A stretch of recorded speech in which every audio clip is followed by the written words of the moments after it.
Welcome to another exciting episode of Home Sweet Home. My name is Rod McCall. And I am Bryce Runge. The one, the only, the one of a kind. I am uniquely designed. I mean, when they made you, they broke the mold. And then they beat the living crap out of the mold maker. Saw that on a birthday card once. Oh, man. Oh, I love you anyway. Yeah, whatever. I could feel it. All right, so, sometimes I find that work can be extremely frustrating. I mean, I've been lucky enough to have a lot of different jobs. And you and I both being teachers, I love being teachers. Mm-hmm. It is a very rewarding job. But there are so many times where the stuff that we do that is not teaching related, like the meetings or some of the in-service stuff. And so, we have to do professional learning groups and all kinds of other things. And I listening to Sherry and, having worked again in multiple other careers besides education, I find that there's a lot of this that goes on. A lot of kind of blasé, boring stuff that makes you hate your job, makes you change jobs, change careers, whatever. You ever had that? Yes. Okay. Well, I'm glad. It makes me feel better knowing that I am not alone. You're not alone. I am not alone. Anyway, won't go down that rabbit hole. So I'm standing at the grocery store checkout line here a few weeks ago, and I see this National Geographic magazine. And the title of the magazine, they always got different stuff, about different cultures, past, present, that kinds of stuff. But this one here caught my mind. It was titled Everyday Mindfulness. Finding Focus, Calm, and Joy.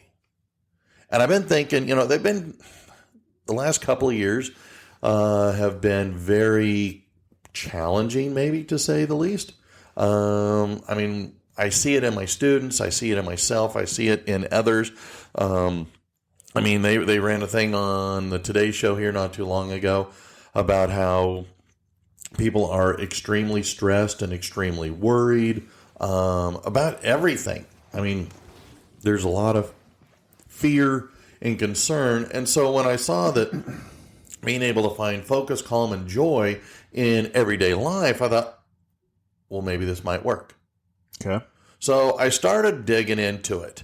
And, they had a whole bunch of different topics that they were, discussing, focusing on, finding focus, calm, and joy, or everyday mindfulness. But anyway, the things that, kind of drew my attention were something I was hoping we might be able to explore. You in? I feel like I kind of have to be. Well, if you don't want to, we can do something else. I'm sorry. Yes, I am in. I'm always in.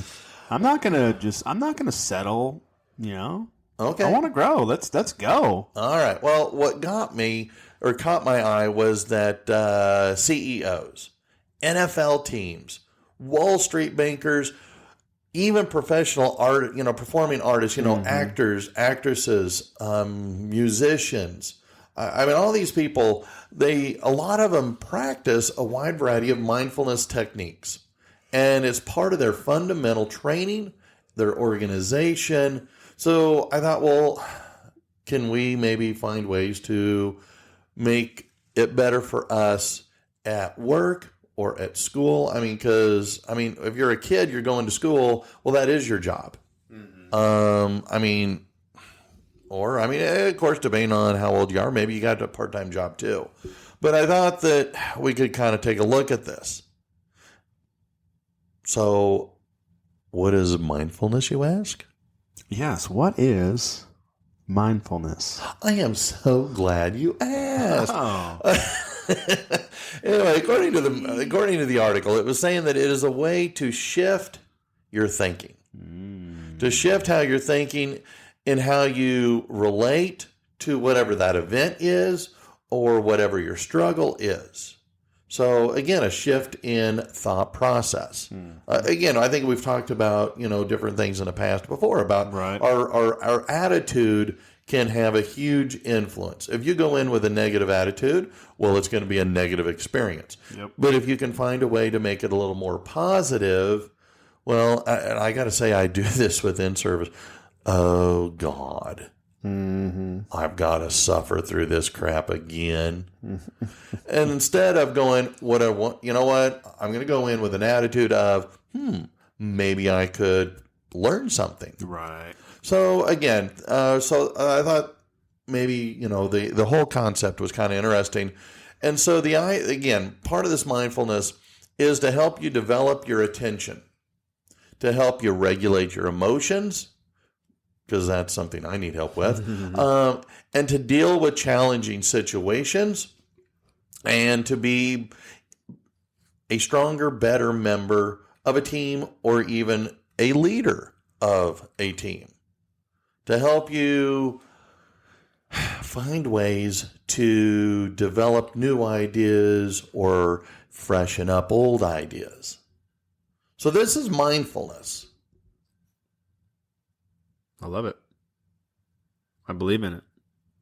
Okay. You're a man of many words over there. I hope I'm, going to get a word in edgewise sometime soon. I'm working on my mindfulness right now.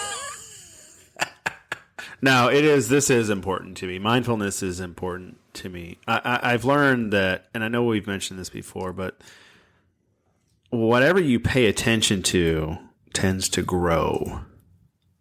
What do you mean? Whatever you pay attention to, your thoughts. You're focused on, man, I hate this training. I don't want to do this. Well, your negativity continues to grow and you have an apathetic attitude towards the in-service instead of developing mindfulness, which leads to an attitude of gratitude that says, wow, I'm so glad that I get to be here. I'm not in an unemployment line, but I get to be here. I stand the chance to learn new techniques on how to become a better teacher or how to save someone's life because of stop the bleed, right? Training. Or, fill in the blank. So you talk about attitudes and, every situation we see starts with a thought. Then based on that thought, we're going to develop an attitude about it, whether negative or positive. Then based on that attitude is going to dictate what we receive from that situation. Yes. So that's kind of how, again, I took it. And I thought, well, a lot of, CEOs are successful because they know things and do things that those of us at the bottom of the food chain don't know how to do or don't practice. I mean, don't meet too many broke Wall Street bankers. No. So I thought that, taking some cues from them might be helpful. So first step number 1, remember your purpose. All right. Why are you doing this? I mean, because our purpose will give meaning to your life and can help align your everyday choices, potentially with something bigger than yourself. So I thought, okay, so, I guess, and that's something that we've been asked to think about a lot this year as professional educators is, what is your why? Why are you doing this? Why are you in this line of work? Right. You don't have to be. You could do anything. Yeah. I mean, and I think about, I've had a variety of different careers. Why am I doing this instead of that? So why? And I think that by doing so, you can take stock of your strengths, take stock of your values. What do you believe in? Right. What are you going to stand up for? Because these can serve kind of as your anchor. your I think the article actually calls it your guidepost, because these are your principles. These are your ideals that influence how you act and how you treat others. Mm-hmm. So again, your purpose. Why are you here? Right. Why are you doing this? Because you don't have to. I mean, everybody's got different jobs. And if you don't like your job, I can remember my granddaddy was saying, if you don't like your job, either change your job or make your job better. Right. Well, it just goes back to what I was saying. Like, I know we've heard this before, but like, oh man, I have to go to work today. Like, that's developing a negative attitude. Mm-hmm. And you do that day in, day out, day in, day out. You're not going to be healthy. You're not going to be satisfied in your role. Then you're going to get so far away from your why. You're not going to know. You're not going to. But again, that comes back to the mindfulness, right?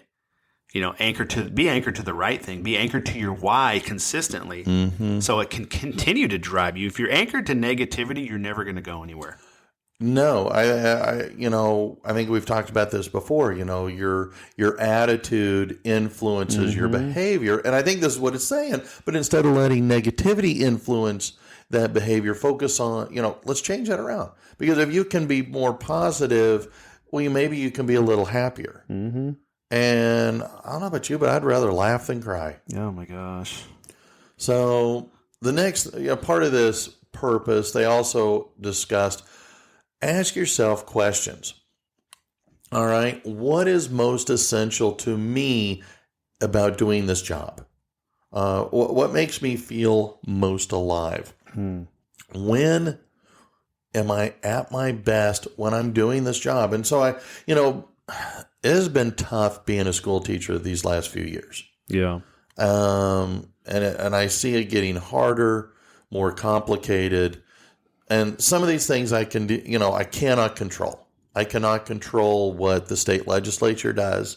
I cannot control what the federal government does. What I can control is how I react to this stuff. And I can either get lost in the weeds, or I can focus on the things that make me happy. Why did I get into this line of work to begin with? And focus on the few things that I can control, and focus on the big picture of the things I can control. Right. Yep. Another suggestion they had. I don't know. I feel like I interrupted you. It's too late. I lost my train of thought anyways. I wasn't listening. Okay. Just kidding. Just kidding.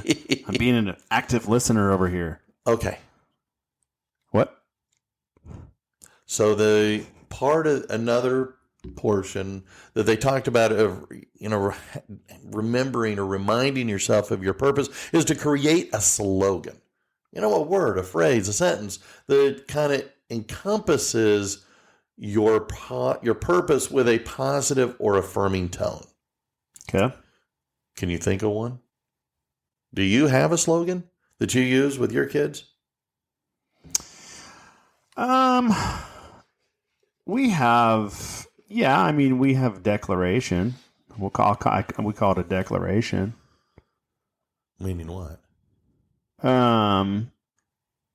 Pretty much every time we're in the truck and we're headed to school, it's this is the day the Lord has made. We will rejoice and be glad in it. We can do all things through Christ who strengthens us. If God is for us, who could be against us? With God on our side, whom or what shall we fear?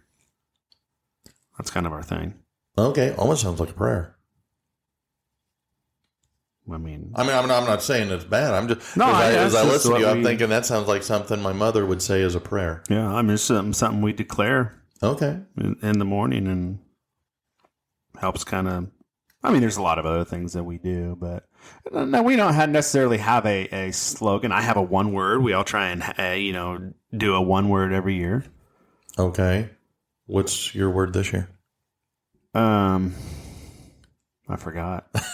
It's March. Usually people forget the middle of February. They abandon their dreams and their goals by their resolutions by mid-February. Well, when I was over at another high school, we were known as the Raiders. And so the principal, his slogan was, "It's a great day to be alive and a great day to be a Raider."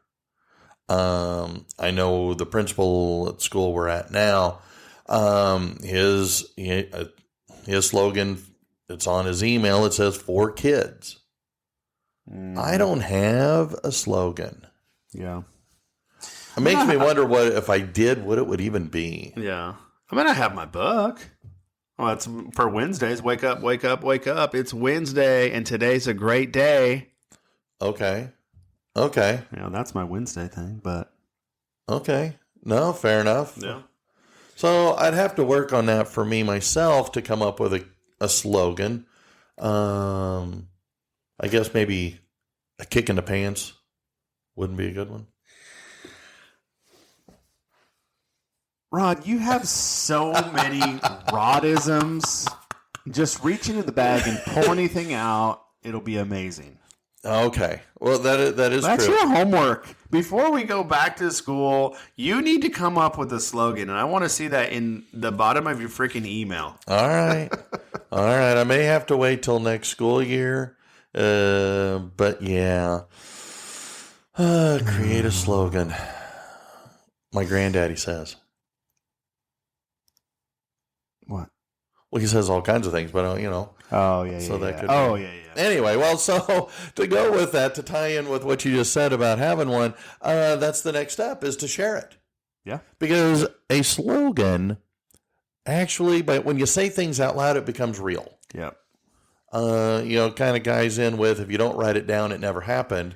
Well, if you say things, it does become real. Mm-hmm. You can think things in your mind, but if you say it out loud, now it becomes something tangible. Mm-hmm. So again, our purpose. All right. 1, take stock of your strengths and values. Use it as your anchor to drive you.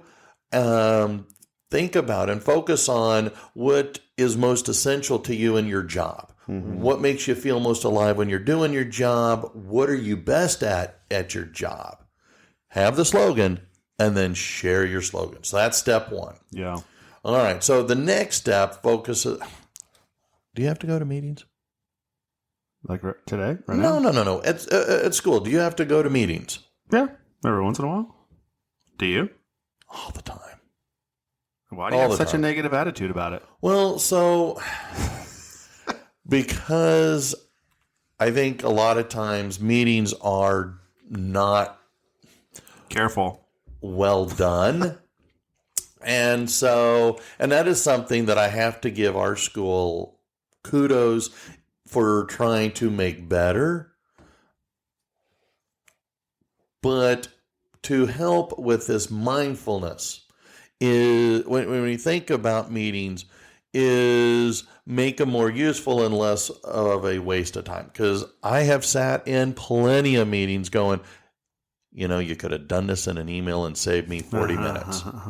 But one of the key things, and this is something that maybe people just wanted to see your pretty face, your charming charm. Maybe people needed to pick me up. Yeah, that's why we had a all staff meeting. Okay. Anyways, so one of the strong suggestions, because again, I've been in meetings where they don't do this, but is plan ahead, prepare. The 6 Ps. Are you familiar with the 6 Ps? I don't think I've ever heard that. Prior, planning, prevents, pretty, piss, poor, performance. Yeah, I didn't. I guess I never. Unless yes, I've heard that before. Or that'd be 7 Ps unless you make piss, poor one word. Oh. But yes, I have heard that. Okay. So basically, have an agenda. Have in your mind, have it written down what you're going to cover in that meeting, so that way you don't get distracted. You don't hem-haw around. You come in, you talk about what you need to do. Right. Now that I do. But one of the things that they talked about in regards to making meetings better is think about location. Okay. And one of their strong suggestions was, if possible, have it outside. And I thought, that's actually pretty darn clever. If we were to have our meeting outside, our faculty meeting or our team meeting or our PLC, which is professional learning communities, if we were to have them outside instead of in a classroom or instead of the auditorium, cafeteria, that would be maybe potentially better. And so I thought, oh, okay. Mm-hmm. So the other thing that they also suggested for this meeting is to stand. Have you ever been to a meeting where people stand? Yes. In fact, I have done both. I'll stand and I'll sometimes sit. Well, one of the things they said is that if you have people stand, nobody sits, everybody stands, mm-hmm. they're going to be more engaged and they're less likely to be goofing around on their cell phones.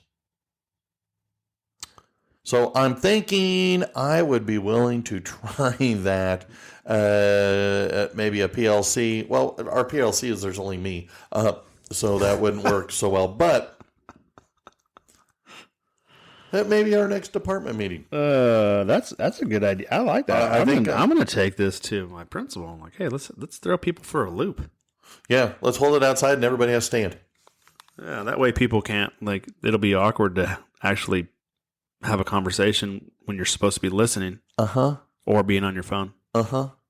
Which is why they were saying people are more engaged. I thought it was very clever. So next work meeting, again, suggest to have it outside and everybody stand. Nice. The other thing was to start with a mindful minute.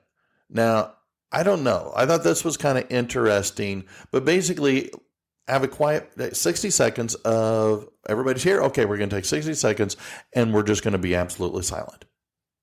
Now, the reasoning that they gave for this, to make the meeting better, more impactful, is that it allows people to actually fully, not just physically be there, but also be mentally there. Yeah. And that that when you're there, you're going to be, at the end of that at the end of that minute, you're going to be a little calmer potentially. And you're going to be more focused on, okay, why am I here? Not, you're thinking about a whole bunch of other things. Yeah, and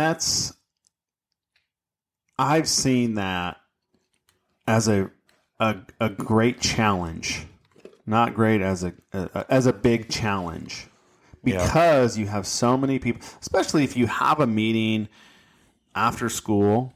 Oh, yeah. And so many people just want to peace out. And now that they know that there's a meeting after school, so they receive the information. Now they start to develop a negative attitude toward it. Mm-hmm. And when they get to reluctantly, to get to the meeting, they aren't going to be able to receive what the person is trying to download. They're not going to receive it because their mind is elsewhere. I like that. Yeah. But I also know that it would present a problem because you have too many people who are not there mentally because they're elsewhere. And so I've said this when I've spoken to staff, like, we're in a meeting. Mm-hmm. I encourage you to be where your feet are. Mm-hmm. Not out on the field, not at home or something else, because you're not there right now. Mm-hmm. Don't allow your mind to go there either. Be where your feet are. Be present. But again, it's a challenge. I see it across the board. Like, although this is really great, it also to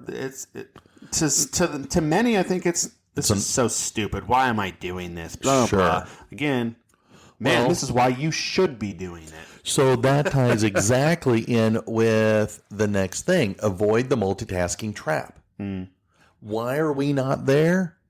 Because we're multitasking. We're thinking about a wide variety of things that is distracting us. And again, in the article, they were saying, look, if you want to improve this happiness at work, do one thing at a time. Because if you can do one thing at a time, you're going to actually be more productive. You're going to find that the flow of work goes easier, and you're actually going to kind of, I think this might be a bit of a stretch, but you can enjoy some of what you're doing. Right. And so that's part of I know, again, I thought it was very intriguing. Yeah. So, in fact, there's some science that was added to this that says that multitasking causes the brain to actually use more fuel. All right. So the food, that kind of stuff, all kinds of nutrients, but it means it consumes it at a faster rate that we become more tired and feel more exhausted a lot quicker than if we're just doing one thing after another. Yeah. And so as a consequence, because of this, as you get more tired, you work slower, it can take you a lot longer to complete that task, maybe even up to 50% longer. Wow. Because you're doing it, you're more tired. And of course, your mind is in many different places, and it's not focused solely on that one singular task, you're going to make more mistakes. Right. And you can have it can increase, more anxiety. It can, I get this, that mental fog. Mm-hmm. And it can also make your decision making a lot more disjointed, kind of scrambled up a little bit. And so I thought, so the next time I get accused of not being able to multitask, I'm going, exactly. Right. It's not a guy thing. I mean, but it also, they're talking about, you catch yourself in the trap when you find that you are, you're in the middle of something and boom, you're thinking of something else. Mm-hmm. Stop.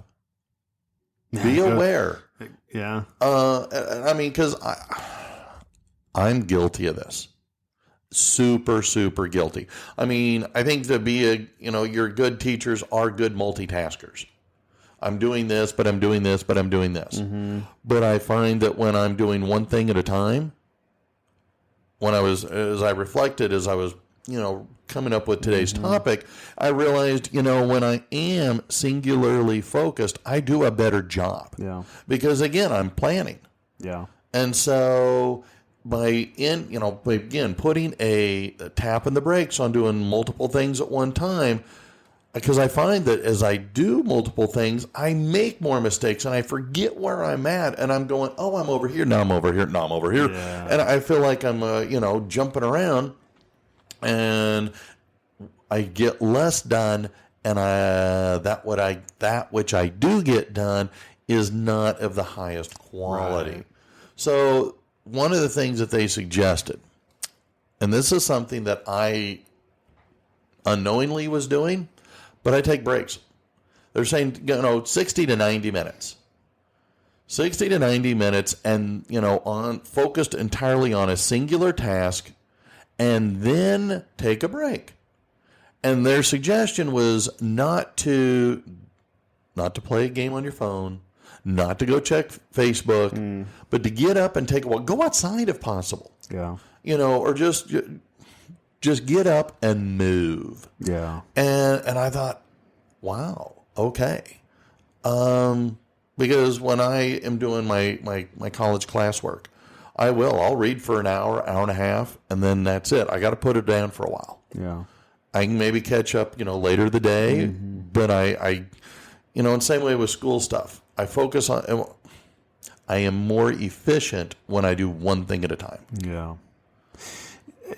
This whole thing been speaking to me this entire time. I know I've been kind of quiet this episode, but I'm just, processing. I'm thinking, that one's me. That one's me. Yep, I'm doing that.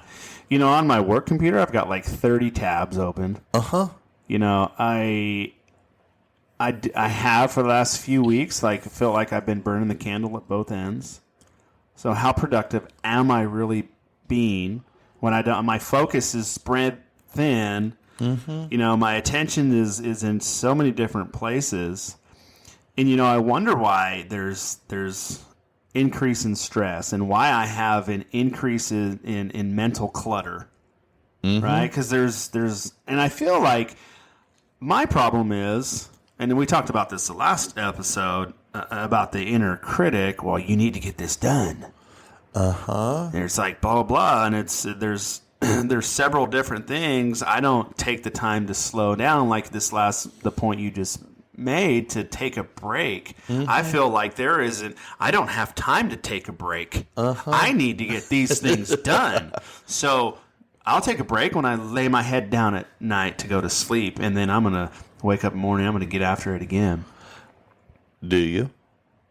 Do I take a break? No. Do you get up the next morning filled with vim, vigor, and enthusiasm, or are you going, oh, crap? No, I'm generally pretty fired up, ready to go. I wouldn't say fired up, but I mean, I'm pretty energetic. I always, when I wake up, I'm very grateful. Okay. That's what sets my mind.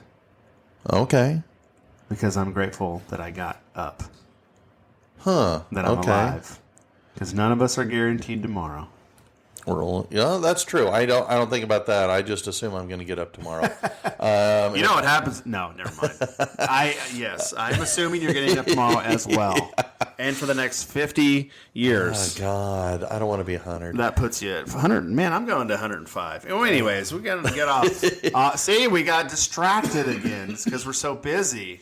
So, okay, fair enough. But if you can reduce that multitasking, can that make work a little more enjoyable? Can that make your experience of work, again, we're talking about work, but I think in your life as a whole, could make in general. Yeah, no, I absolutely. I have, as things have come off of my plate, there's less that I could give my attention and focus to. Those things are more enjoyable. There you go. And I'm not throwing you or our podcast under the bus. Trying to schedule our time is stressful. When we don't have anything going on, it makes this more enjoyable. We're into it more. Look, I'm back here. I know you can't see me, but I have more hand gestures. I'm more into it. There's nothing on my plate today. Yeah, you're absolutely right, and that's why I liked when I was reading what they were saying about multitasking. Stop trying to multitask too much. Yeah. So, which then, one of the other things that they talk about at work, and you and I have talked about this at length, is mindful communication. Listen to what other people are saying. Listen with empathy and with presence, without an agenda.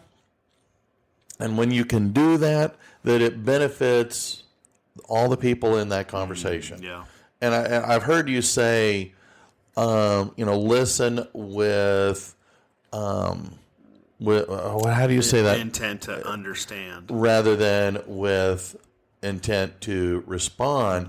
And so that's kind of what they're saying is, listen with only one intention. Listen to hear. Yeah. Be in the moment. Receptive, non-judgmental, compassionate ear is a direct quote out of the article. But, because again, that listening to understand versus listening to respond, because, sometimes people just want to vent. Yeah. I've heard Sherry say this many times.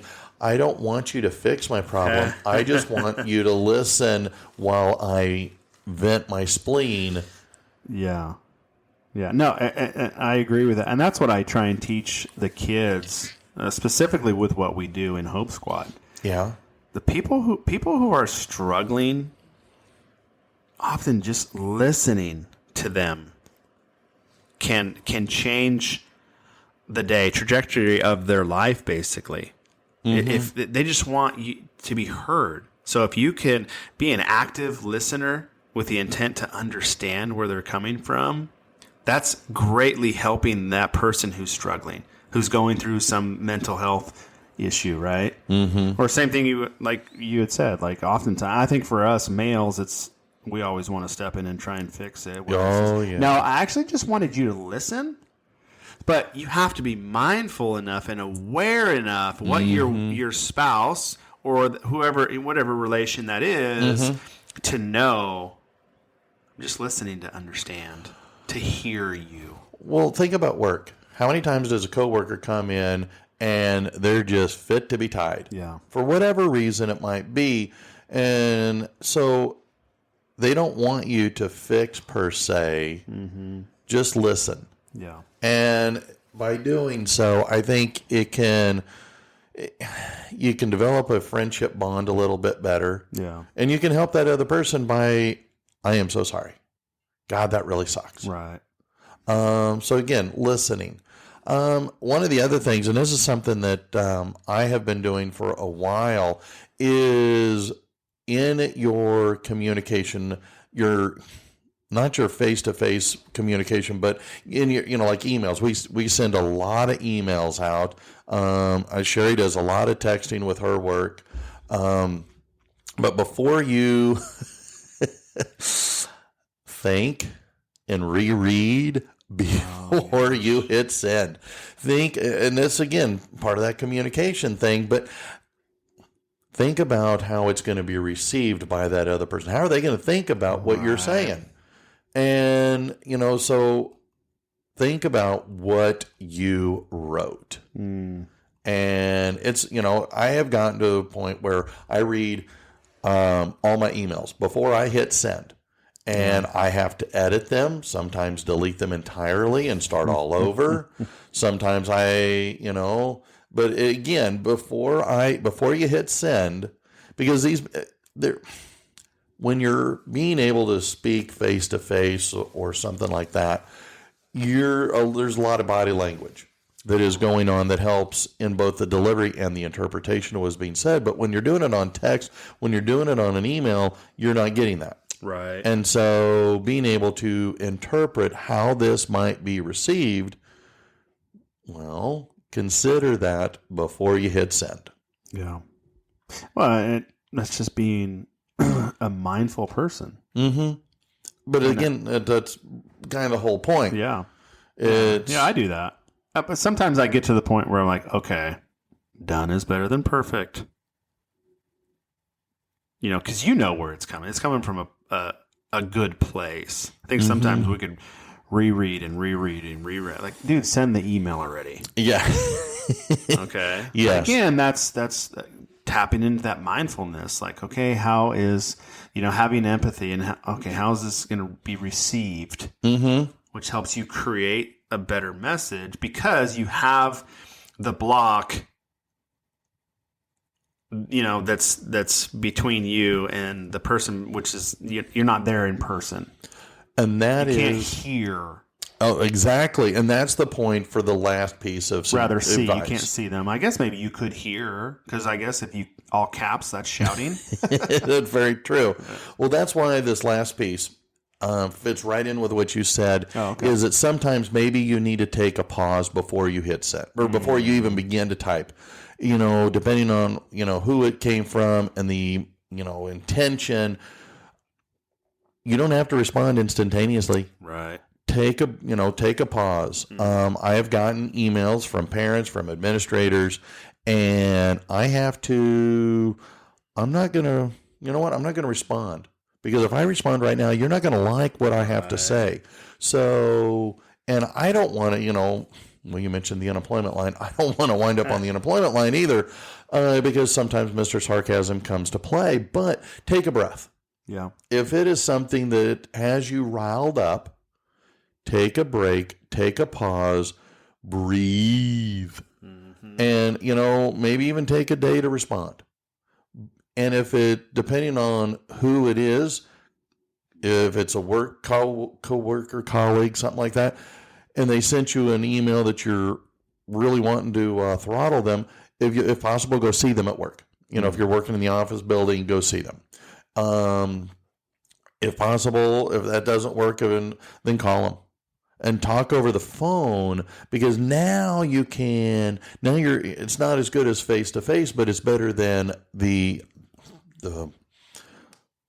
text or email, right, which is totally non-personal. Mm-hmm. And so, again, think about what you want to say before you say it.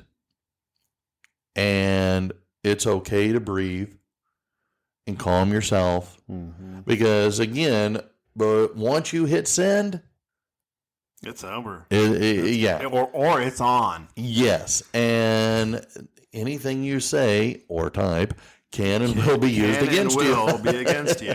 So, yeah. But again, by doing all this, you can make things less complicated, because the more things, life can get complicated without any assistance. So the things that we can do, the things that we can control, if we can not multitask, if we can think about our why, if we can focus on our values, can we make work a little bit better place for us as an individual to be at? I mean, we can't fix everybody at work, but it's what I've heard you say, I've heard others say, we can't control other people. We can only control how we respond. Yeah. I know we've talked about that in our divorce group. And so I think this, mindfulness. Yeah.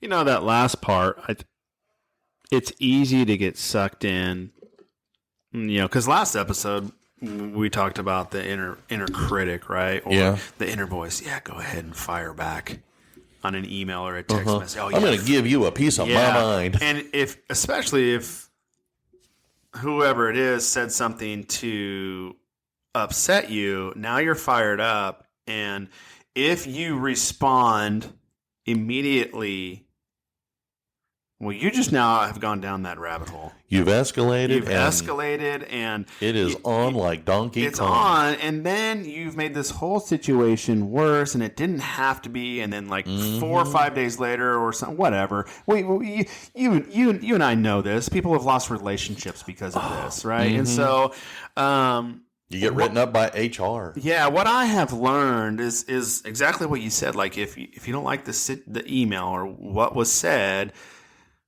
close it. Or go ahead, write down your thoughts, but definitely don't hit send or do it on a Word document, a Google Doc, or a piece of paper. But go ahead and walk away and come back to it at a later time, because no one says you need to respond immediately. You don't have to. In fact, we have 24-hour rule, right? Which I don't try and extend too far. But again, with other people, if I get text messages and the text message is lengthy and it comes at me sideways, I have also learned to not engage, because that text war is just stupid.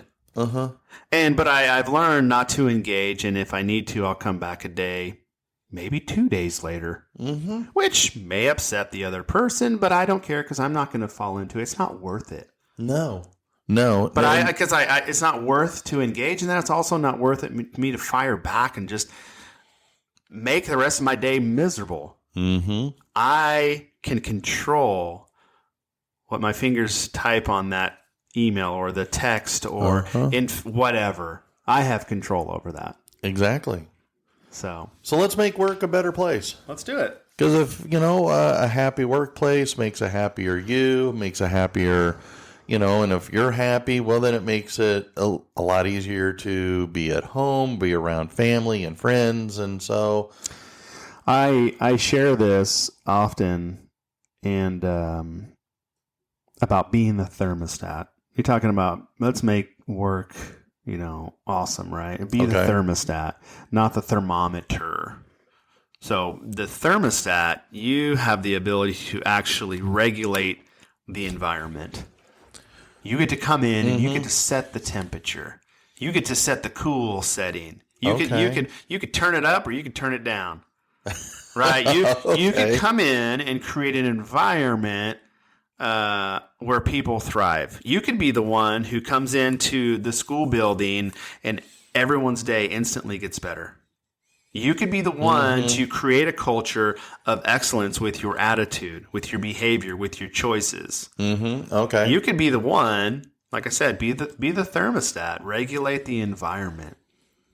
Okay. Don't be coming in with your dark cloud no more. I will bring in that ray of sunshine. I mean, I will be so radiant, you'll have to put your sunglasses on. I'll be able to see it from down the road where I'm at. Well, thanks. Oh, man, thank you. This was a good one, too. These last few episodes have really got me just to keep thinking about, being mindful and my thoughts. Well, what are you listening to? What are you feeding? There you go. That's exactly what I was going to say. and if we can be, again, mindful. Yeah. So, Speaking of feeding, it's lunchtime. What are you feeding me? well, I don't know. We'll have to, before I hit respond, I'm going to need to think about this. You don't have 24 hours. All right. Oh, my goodness. Well, let's go put the feed bag on, and we'll see where it takes us. So, All right. until next time, I'm Rod. Until next time, I'm Bryce.